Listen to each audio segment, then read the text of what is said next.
menyaksikan berbagai contoh yang sering kita gunakan dalam kehidupan sehari-hari. Lalu, tahukah kalian materi apa yang akan kita pelajari pada pertemuan hari ini? Ya, benar sekali. Pada pertemuan kali ini kita akan membahas mengenai makromolekul. Makromolekul sendiri terbagi menjadi 4, yaitu ada polimer, karbohidrat, protein, dan juga lemak. Pada video kali ini kita akan membahas khusus mengenai materi polimer. Nah, polimer sendiri berasal dari bahasa Yunani yang terdiri atas kata poli artinya banyak dan mer artinya bagian. Sehingga polimer dapat dikatakan sebagai monomer-monomer yang tersusun secara berulang melalui sebuah reaksi pembentukan atau yang disebut sebagai polimerisasi. Nah, contohnya seperti monomer etena yang ketika saling bergabung akan membentuk sebuah polimer yang bernamakan polietena. Lalu bagaimana ya proses pembentukan atau polimerisasinya? Yuk kita simak tayangan selanjutnya. Nah, sobat kimia, jadi polimerisasi ini terbagi menjadi 2. Yang pertama ada polimerisasi adisi, yang dimana proses pembentukannya menggunakan reaksi adisi, yaitu reaksi pemutusan ikatan rangkap pada monomernya menjadi ikatan tunggal. Nah, contohnya sebagai berikut nih. Seperti pembentukan vinilklorida yang berikatan rangkap 2 menjadi polivinilklorida yang berikatan rantai tunggal. Kemudian pada monomer propena yang berikatan rangkap akan membuka ikatannya dan bergabung dengan monomer-monomernya sehingga terbentuk polimer polipropilena.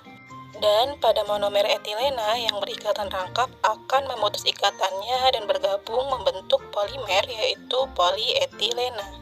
Nah, sedangkan polimerisasi kondensasi merupakan proses pembentukan yang melibatkan reaksi kondensasi atau reaksi antara dua gugus fungsional seperti alkohol, asam karboksilat, dan amonia pada monomernya menjadi polimer dan juga terbentuk hasil samping berupa molekul kecil seperti air dan juga alkohol.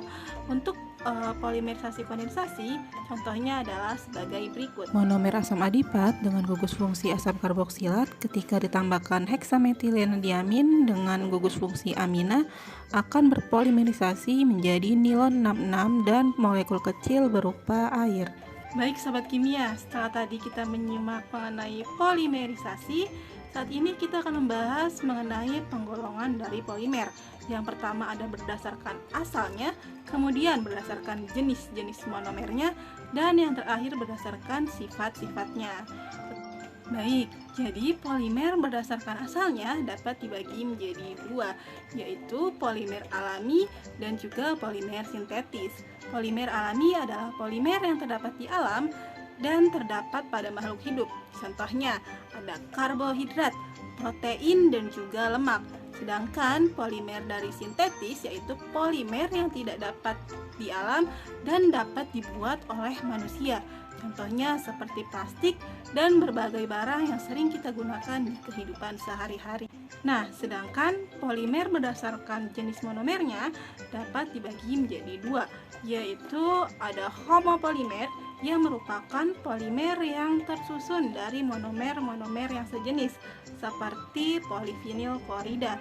Dan yang kedua ada copolimer, yaitu polimer yang tersusun atas monomer-monomer yang tidak sejenis seperti dakron. Sedangkan berdasarkan sifatnya, polimer juga dapat dibagi menjadi 2. Yang pertama termoplas, yaitu polimer yang tidak tahan panas dan tersusun atas molekul rantai yang bercabang maupun rantai lurus. Contohnya polietena, polipropena, polistirena, dan juga polivinilklorida.